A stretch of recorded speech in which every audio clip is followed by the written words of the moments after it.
We go into our disciplines because we love that discipline, and we have something that we know and maybe we want to tell people. And there is something that I found very inspiring about writing a book and having it on my shelf, which is really quite different from publishing articles and grants. So I don't know if I will inspire you, but at least I hope to give you a little bit of information that might be of use. Give you my card, here's my email address. Anybody's free to contact me if you have questions. And certainly ask questions during this talk. This isn't the most formal talk. So if there's something unclear or you want to know something else, just please stop me. I'm more than happy to go along. So this is like the disclaimer here. This is a personal account, meaning there's probably many different ways of getting stuff published and into press. And I don't claim that what I'm saying might work for everybody. This has been my experience, and it's been useful for me. Hopefully something here will be useful for you. So in the world of academic books, I've got a publication, an edited volume by Wiley, and another small book, single authored by Springer. And so those are the books that those are the experiences that I work from when I'm talking to you right now. So starting off, why do it? If the university wanted you to do this, they would be promoting this like they're promoting grants. So you might say to yourself, well, maybe this isn't something that I should be doing, but there are a number of benefits. One is that you do gain a certain kind of stature in a field by being an author that is different from being recognized for having published an article in a journal with an impact factor. Depending on the field that you're in, this carries more or less weight. And depending upon who the publisher ends up being, it carries more or less weight. But I think if you look at the scope of a full career, having created yourself as an author adds to a kind of credibility that is difficult to get in any other way, and this is academia after all. There is the other benefit, and it's a two-sided thing, of writing something that essentially isn't reviewed. So you could shoot your mouth off to your heart's content because your editor has a PhD in English literature, which is fine if you're writing a novel, but you're writing about something in your field. So he'll be good with the punctuation and the sentence structure, but really you can say what you want to say. This can be a bad thing if you shoot your mouth off and say things that are stupid, but it can be a good thing because what you get to do is say certain things that would be very hard to say otherwise. And then later on, when you're in a refereed journal, you can actually cite it. And it kind of has a certain momentum. So I once had a paper, so my research is on jealousy, and it's an odd field in psychology where it's viewed kind of as psychopathology and it's like a bad thing.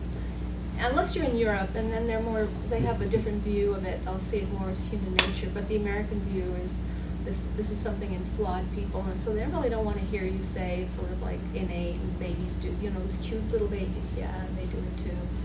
And so the other kind of odd thing you find is that, yes, people don't like jealousy, but actually if you have a mother who's paying attention to another child and her child doesn't get upset, the mother actually kind of is slightly, I wouldn't say upset by that, but there is a certain feeling that you sense of we didn't even notice, is what someone would say. Like, oh, he doesn't care. You think it's a lover, but no, it's her baby. But it is very similar sort of thing. And it's very hard to publish, and it was a really nice paper. I mean, we followed the methodology in the field, and then I ended up putting it into a chapter, and then you could cite it later on. At least it's published, even though it was published in your own work. So being unconstrained means you can take a novel idea or an unpopular idea or one of those ideas that make you thank heaven for tenure, because if you didn't have tenure, you couldn't even say it, let alone say it in your own book.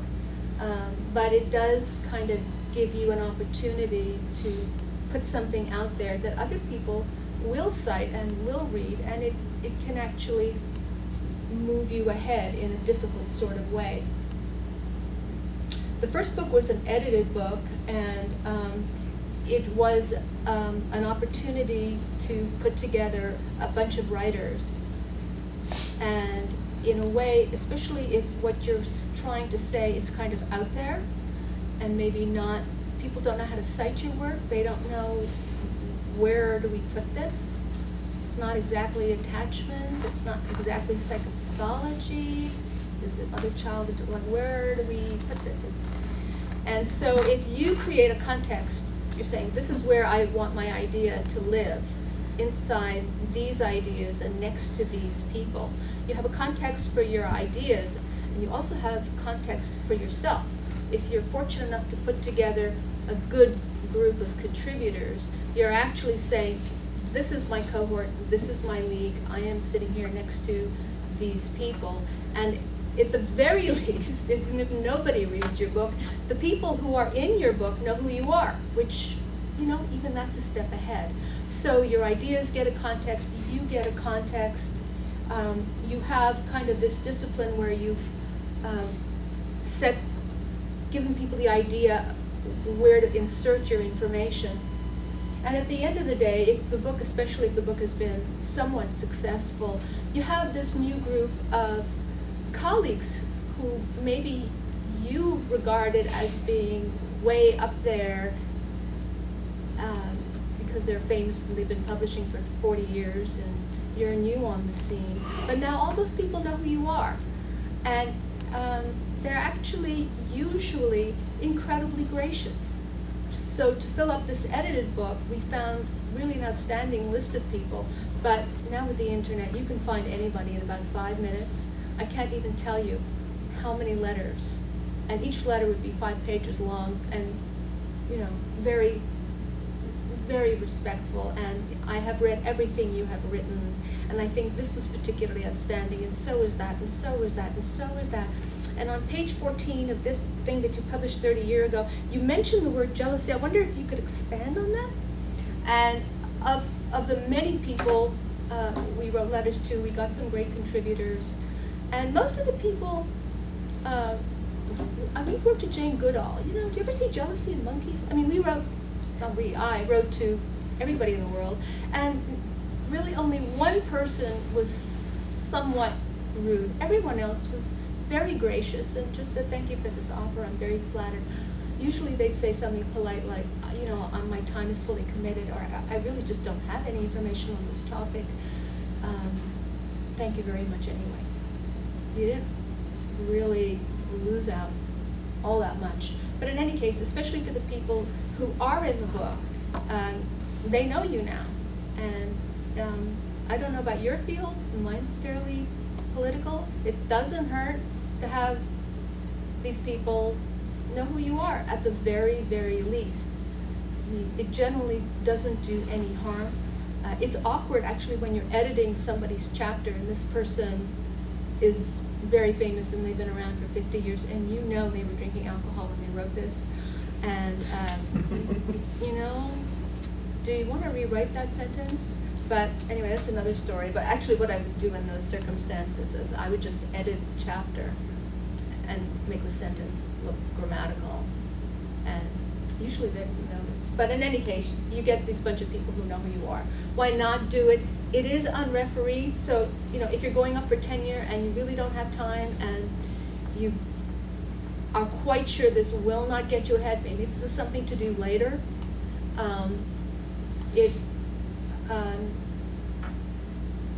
Time constraints are an issue. Again, the issue with the edited volume is, so here's somebody, Mr. Famous, who's been publishing for 40 years, and you really need their chapter, and they're really delaying, and you don't want to publish the book without them, but you're waiting for them, and it can take a long time. So even if it isn't that labor intensive, if you're sort of on a time constraint problem, you just know in advance, you just don't have that much control over people, and their idea about deadline might not be the same as yours. Compensation, yes? So you invited us to jump in Please. into a dialogue. Even though it isn't unrefereed, it's going to be out there in the public, and the people who would have been the referees will be reading it. Do you still have to maintain the same standard, really, that you would have in a refereed publication? Because your community, your scholarly colleagues will be reading all of this and will be judging you on it. Is that right? Yes, and I think you need to be very careful what you say.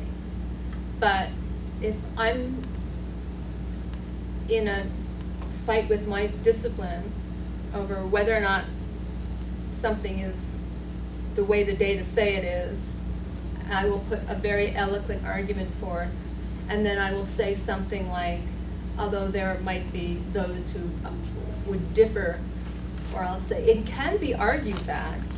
You just word it in a way that's respectful, but you say what you need to say. When I've done a book, instead of, it wasn't refereed, but I sent it to, shall we say, 2 or 3 different experts in the field for their comments, and if they thought something should be added or omitted or whatever. Of course, mine wouldn't. I'm in mathematics and I was writing a lesson plan type of thing, but of course, that's not opinions, that's more facts and lessons and how to approach them. So whereas some of what you're writing might be, as you say, based on theories and opinions, which is a little different. But I found it very, very helpful to get comments, because I also know that, again, of course, I was hoping someone might buy the book later, and so you wanted to match certain standards so that an endorsement from senior professionals will be an opportunity to maybe that someone will take your book more seriously than they would otherwise. Yes, and the topic of endorsements is a big deal. Like a lot of these books that you'll see on the back cover will have some statement by people in your field, and that goes a long way toward giving the book the prestige that it needs. So yes, that goes in the category of don't shoot your mouth off and saying something stupid. Any other questions? Lack of compensation, just to make it clear, just in case you don't know, it's like a money pit. Like you could have spent the summer teaching summer school. I mean, there's stuff that you might have done with your time that actually helped you pay off your student loans. But no, you did this instead, in hopes that it will pay off in the long run. But just be forewarned, even if you add in the royalties and book advance, in the world of academia, unless you're maybe really, really famous, there isn't a whole lot in the world of compensation. And jump in again. I did this book which wasn't very, well, 2 problems. One, the publishers set a price on it, which I believe was too expensive for anybody much to buy it. It's about 4 years ago it was published. There's been an average of maybe 5 or 6 copies bought each year. So basically for each copy you get maybe 20 cents or something as a royalty, but unless your royalties exceed $50, they don't pay it to you, they just give you a book voucher. So as of now, I have the equivalent of possibly 2 book vouchers after 4 years. But I didn't do it for the compensation, I basically did it to say because I had this piece of stuff and I wanted to get it out there somewhere, sometime, someplace. Yeah. We did a little bit better than that, not a whole lot. And one of the things you negotiate with that contract is how much will the book sell for. And at least in our case with Handbook of Jealousy, the original hardcover book was very expensive, and we argued a lot, and they wouldn't come down with the price, but they did promise to put it out in paperback for $50, and it did come out in paperback for $50, which makes it something that people can actually buy. But what they're hoping is the libraries will buy it up in the first year or so, and if the libraries don't, well, then you're really stuck with not getting anything. So once you think you might want to do this, you are obviously starting with the topic, and you just sort of to explain what might be obvious, but you need to really think about, are you the only person interested in this topic, or do other people want to know this? the booksellers, the publishers are businesses, they want to make money, they want to have sales. We're looking at maybe prestige and a position in our discipline. They're looking at the bottom line, how many books can they sell? Is there a market will be a very key issue that any editor will be looking at. What else is out there, and what does this add to the literature?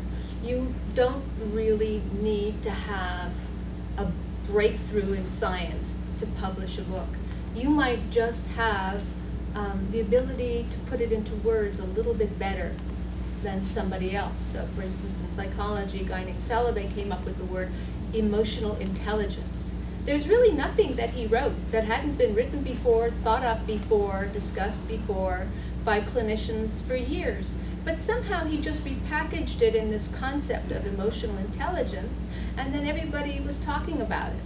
Or you'll get a word from the feminists like lean in, which doesn't talk about anything that you didn't think about before. Yes, be assertive. Yes, stand for your rights. Yes, do this. Yes, do that. Compete with men, blah, blah, blah, blah. But somehow just the words lean in kind of captured people's imagination. So, you might have an idea that's fabulous, brand new, and terrific, or you might have one that isn't brand new, terrific, but you're a good writer and you like to write. If you don't like writing, maybe this isn't for you altogether.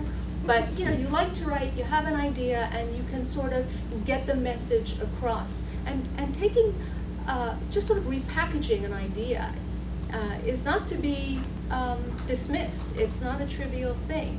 You can get a message across in a way. We have another term in psychology. We talk about emotion regulation. Now, how is that different from coping? Not very. But somehow it's sort of swept into the world of psychology, and now there's books that use that term that say pretty much what people have been saying, but it kind of is different, and maybe if nothing else, people will listen as if it is a new idea, and for them, perhaps it is. So what does this book add? Maybe there hasn't been something published on this. Maybe it hasn't been published in a way that people could understand it. Maybe there's a new way of thinking about something that can help promote the idea that you're trying to get across. In an edited volume, a lot will have to do with who your contributors are. And so it's like invitations to a party, really. If you have one or two big fish in there, it'll sell the book. They will almost go, oh, you've got so-and-so and so-and-so, so that makes it legit, and you're up and running. And so if you have one or two of these well-known people in a book, maybe your mentor's best friend, some personal connection, they really do a whole lot to help launch a career. In a sense, they're the ambassador. They're saying, hey, we found this new person on the field with some cool new ideas. Let's bring her on board and see what she has to say. They can be very gracious, and the publishers are very happy with that. They like sort of the newness of somebody young and new with great new ideas, because they kind of know what these other guys are going to write. They've been writing it for 40 years. They like the idea there's somebody new on the field. On the other hand, they like to see that, oh, okay, there's an established discipline that welcomes this person. Sort of when you're writing a grant, you'll have the PI who's an assistant professor, but there's 5 full professors who've had RO1s for the last 30 years running nonstop, and the reviewers will say, the study section will say, aha, here's somebody new, but look at all the support they have. I'm sure they'll be successful. It's kind of that mentality. So you get a lot out of having these contributors on a book proposal. Finding a publisher. There's sort of a chicken and egg thing. At what point do you approach editors? It's very easy in a professional arena to go to a conference and meet the editors. They're actually selling books and meeting people. They're actually doing a lot while they're there at the conferences. And it's so easy to meet them that you might think it's okay to just sort of, hey, I've got this great idea, what do you think? It's probably better to have something pretty clearly fleshed out before you go up to any of these editors. Again, they're standing right there selling books, and it's sort of easy to casually mention something, but it's better to have the proposal somewhat clear, because 2 days later when they're back in their office, you're going to send them an email and you want to have that thing ready to go. and you want to have something that they know that, oh yes, I met you 2 days ago, I had your card, here's the proposal, this sounds good, let me talk to my boss and see what he thinks.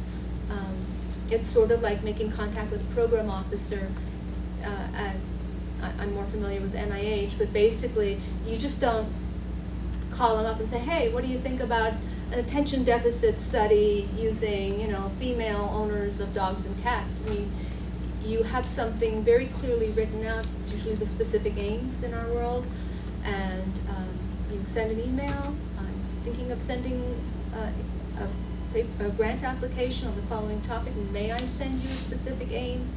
They write back, they send it to you. May I call you? Could we talk about it? Because you otherwise are, the casual thing, in my experience, works if you're already established. At that point, actually, the editors are calling you. That, oh, are you going to be coming to this meeting? Let's have coffee. It's a very different sort of relationship. But if you're not known, I would have something pretty clearly set up in advance. Find the editor before or after the contributors have been identified. It really depends on who the contributors are. If you have 10 assistant professors who've never published a book, are not well known, you better have a darn good proposal already written before you even think of talking to an editor. On the other hand, if you have 2 or 3 really top-notch people in your field, there's 3 distinguished professors who have honorary degrees from 4 universities, and you say, I have this new topic and these people are on board, what do you think? You don't have to be that much further ahead. A lot of it goes on people's reputations. The book proposal itself, just sort of be aware, it's not the same as writing a book. Writing a book is writing a book. Writing about a book is writing about a book. They're actually very, very different in terms of what kind of information they're looking for. Generally speaking, you'll have a page or so on an overview of what the book is about, another half page or so on why it's a great idea for this publisher. Who are they going to sell the book to? You really want to know every other book in the field on this particular topic. You really want to rattle off, well, this publisher produced this and this and this and this, in this and this and this dates. This publisher produced these books on these dates. These works are outdated. These works didn't sell very well. You just want to have a very clear idea of what else is out there. And nobody dealt with attention deficit in this particular subsample. Teenage girls, for instance. Most of it is on younger boys or adults who have comorbidity with other psychological problems. You've narrowed down the field, that's your field. Nobody else has actually done this. What else is out there deals with a different topic or is outdated. What do you have to offer that's actually new and better and different? Table of contents and the chapter abstracts. If it's a book you write, if it's an edited book, I don't think you are asked for abstracts. Again, it depends on who your contributors are. If it's a book that you're writing yourself, those abstracts are really a big deal. You're actually explaining what is going to go into each chapter. Especially if you're in the trade book world, which I'll get to in a minute, they write their publicity based on your abstracts. So if your abstracts turn out to be different from what you end up writing, you're kind of in trouble. But it definitely shows that you have command of the issue, that you understand how to bring along your audience and make sense of a large field in an original sort of way. If you have colleagues who can give you a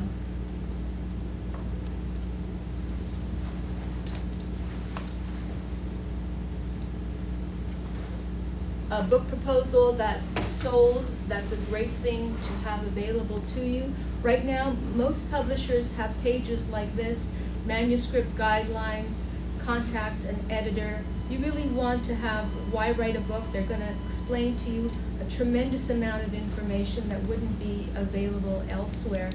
I think in most of your fields, what you're going to find that there's only 2 or 3 publishers that you really want. And so you're really, it's worth doing your homework and looking at what is the reputation of each publisher, what do they offer, how responsive were they to the author. So when you say, I want the book sold for less than $500, are they going to pay attention to you or not? A big deal with a lot of publishers is, are they going to publicize the book? But anyway, they have these websites, they're full of information. You don't generally need to go to Barnes and Nobles and buy books on proposal writing. They generally are pretty articulate in what they are asking for. So again, this is information that used to be hard to get, but is now really readily available. Any of the good publishers will have a really good website. And it's from those websites that you can actually not only target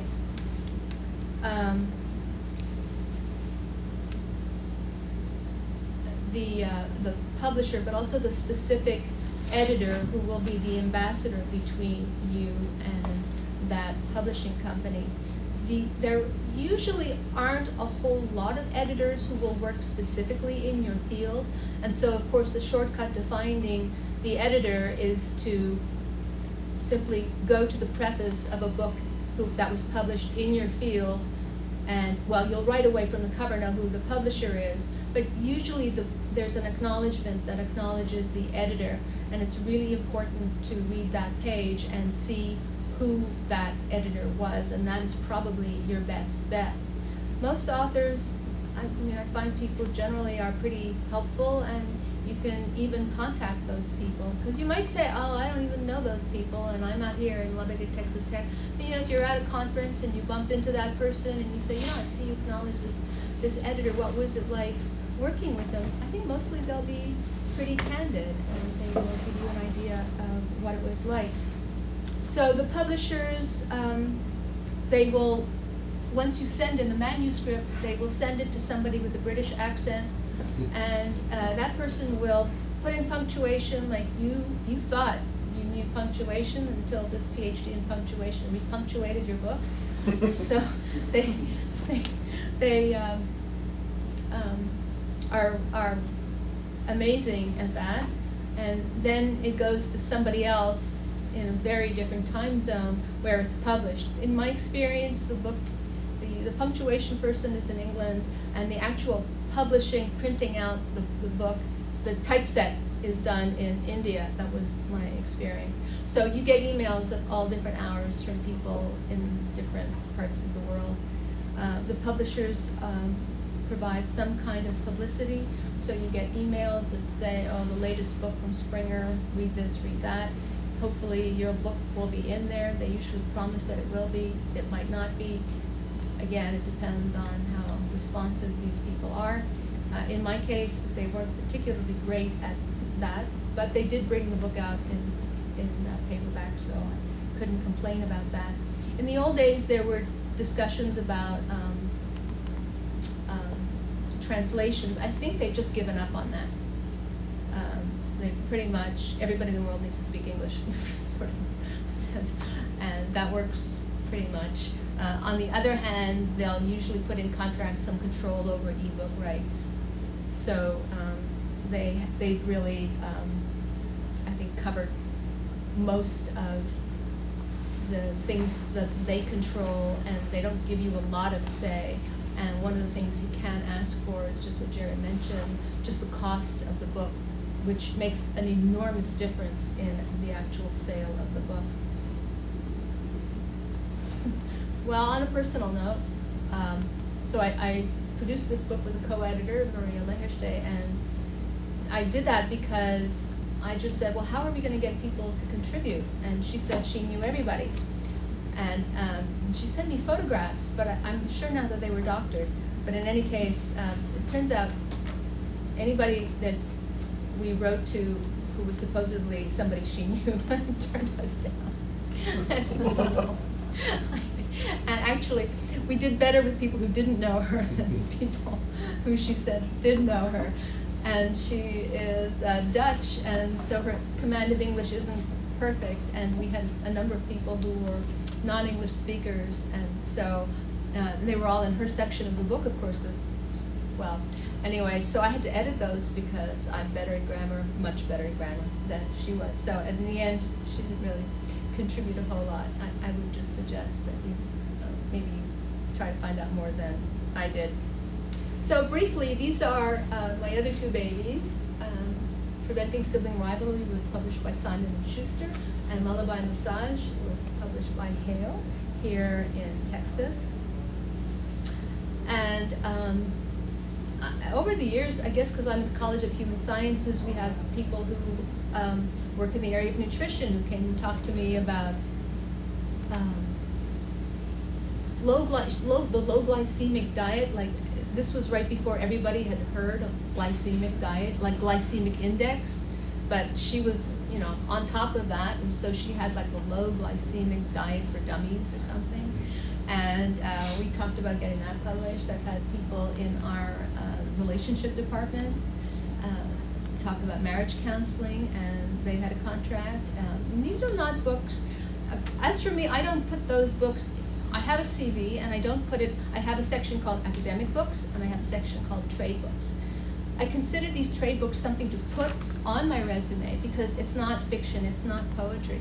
Both of those books came out of my research. Lullaby Massage came out. We did, you know, those cocaine babies, infant massage that people talk about. We did those at the University of Miami at the hospital.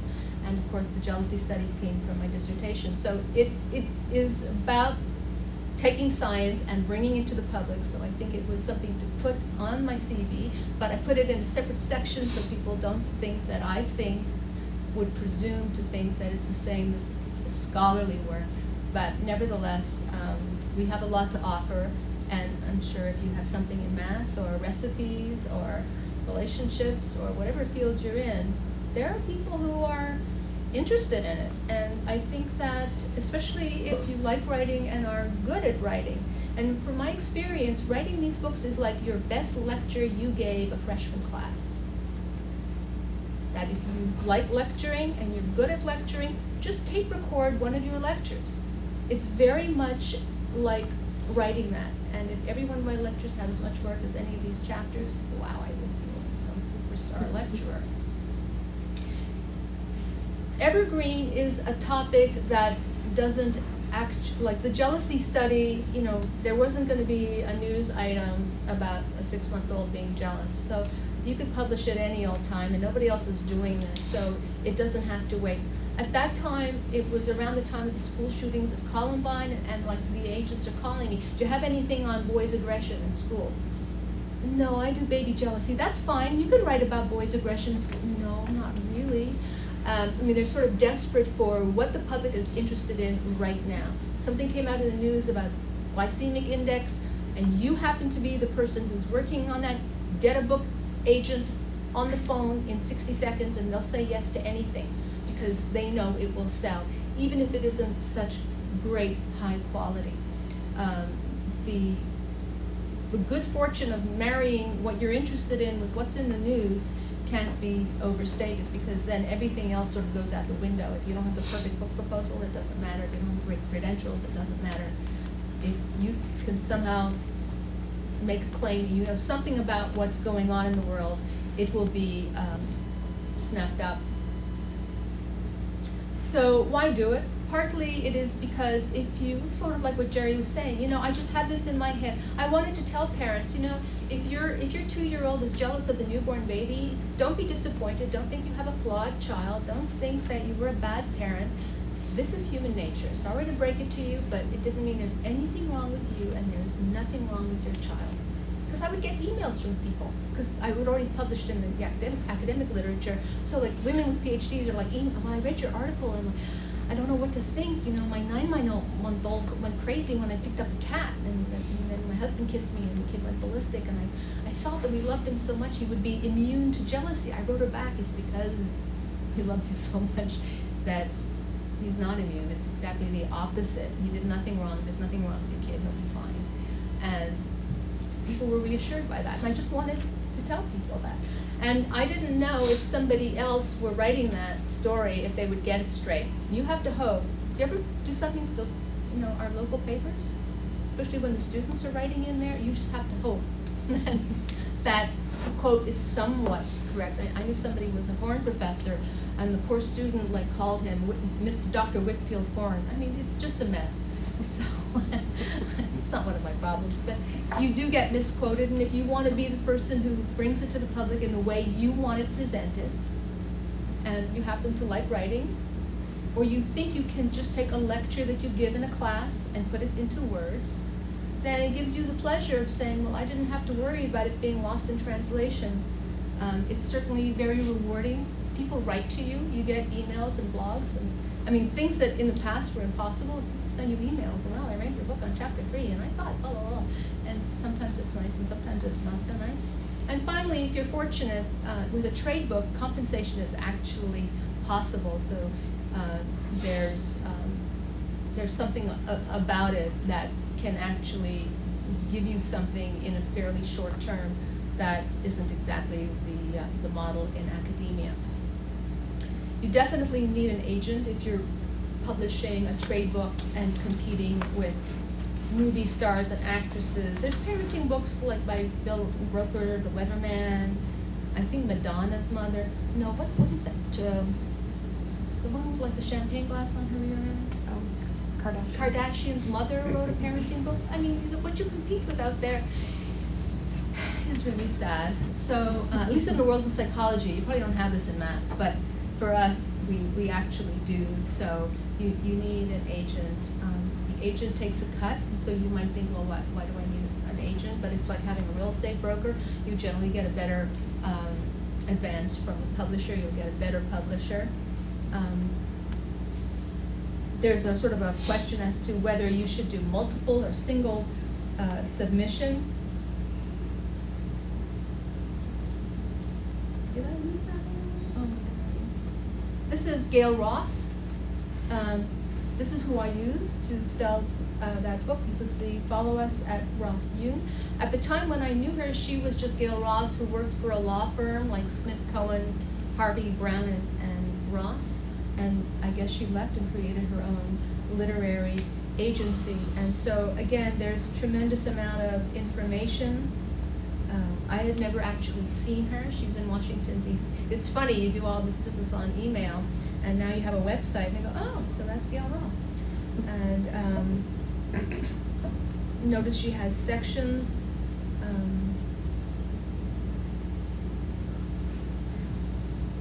So there's just so much information out here.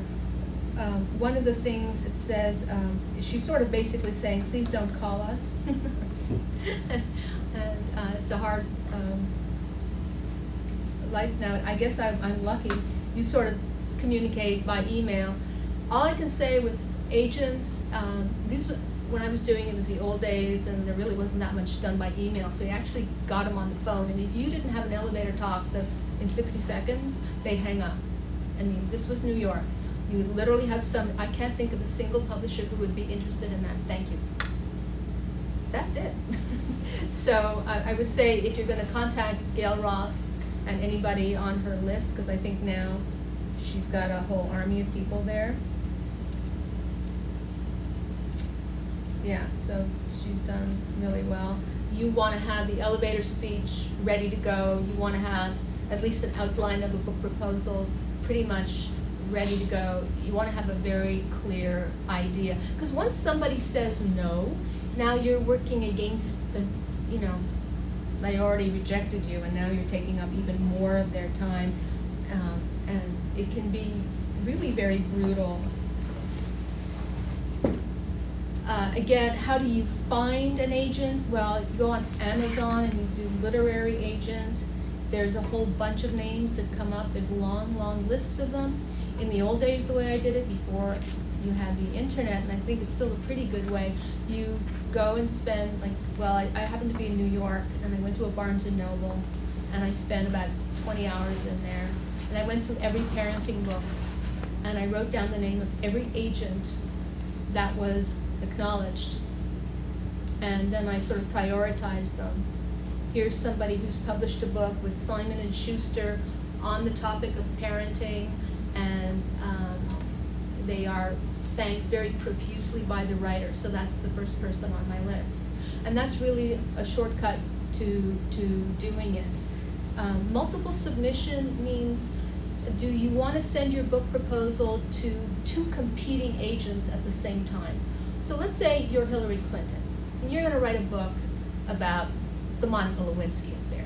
You don't need to write a book proposal. And you can tell 10 agents, and they'll have like a bidding frenzy, and the one who wins will come to you, and you'll have your ghostwriter take the material that you tape recorded while you were taking a bath, and they'll turn that into a book. That's all you really need to do. We are not so fortunate, and so if you send out your book proposal to, let's say, 5 top agents, and they all turn you down, then you have nowhere to go. So the upside is you might make more money.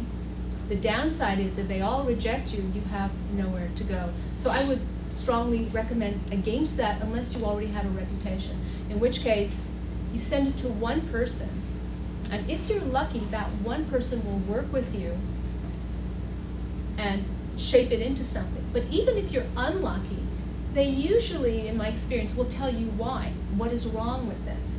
In the beginning, Preventing Sibling Rivalry had a different title. I can't remember what it was, but it was something that wasn't as obviously in line with parents' concerns. And so we sort of morphed it into Preventing Sibling Rivalry because of Gail Ross, actually, who read the original proposal that had the word jealousy, not sibling rivalry, in the title, and who said, you know, this could work if you carve it into that. And I'm very grateful to her for that. But even if they don't do that and they turn you down, if they just give you a little bit of feedback, it's helpful to you. Just like writing those grants and getting those reviews that you really don't want to read. But if you do read them after you've had a drink or so, sometimes there is useful information.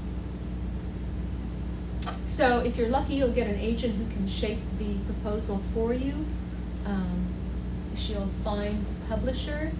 She'll handle the contract.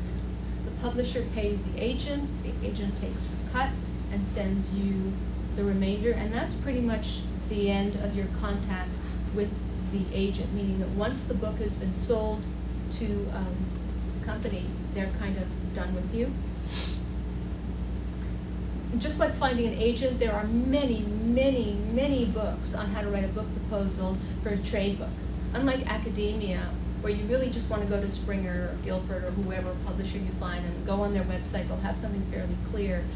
Writing for a trade audience, there's many books out there, and they're very useful, and that's how I learned how to write a book proposal. And some of the really handy books actually have examples. And you can almost, okay, here's a paragraph that talks about X, so, what are the other books and what do they fail? Okay, I'm going to write a paragraph on what are the other books and what do they fail. Here's a paragraph on what my book does and the other books don't do. Okay, I'll do that too. I mean, you can actually follow it step by step and they'll be very similar. So in some ways, it's similar to an academic book proposal.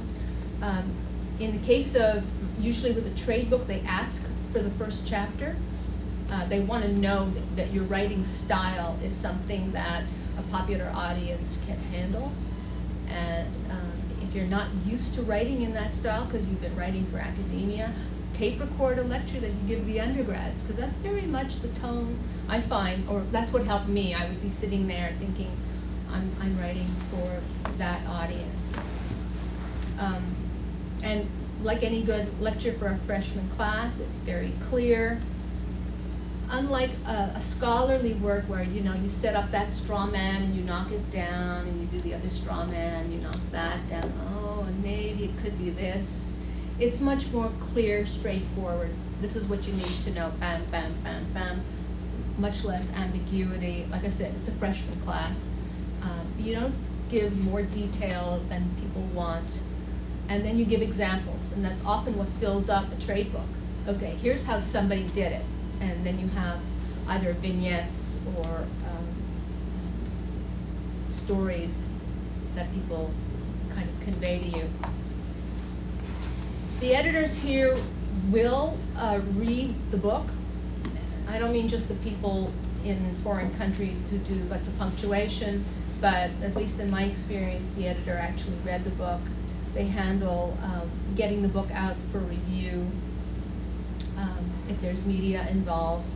And actually selling the book partly depends on their understanding that you can actually defend the book, which was sort of interesting because when Simon & Schuster bought the book, they wanted to talk to me on the phone, and I said to the agent, well, why? I wrote the proposal, you're representing me. And she's just said, no, they just want to know that you're actually the writer. You could be somebody who owns a gym, and you want a book with your name on it so that you can sell it at your gym and make it look as though, you know, the exercise regimen you're promoting is something that you developed, but you really have no idea what it's all about, so you hired somebody else to write it. I mean, they want to know that you're the writer. You can actually promote it. They handled this. This was a review in Publishers Weekly, and from there we went to interviews on TV, and then we got to news in the States, and then it went kind of international. And I wouldn't have been able to do that. I mean, when they handle publicity, they actually know what they're doing.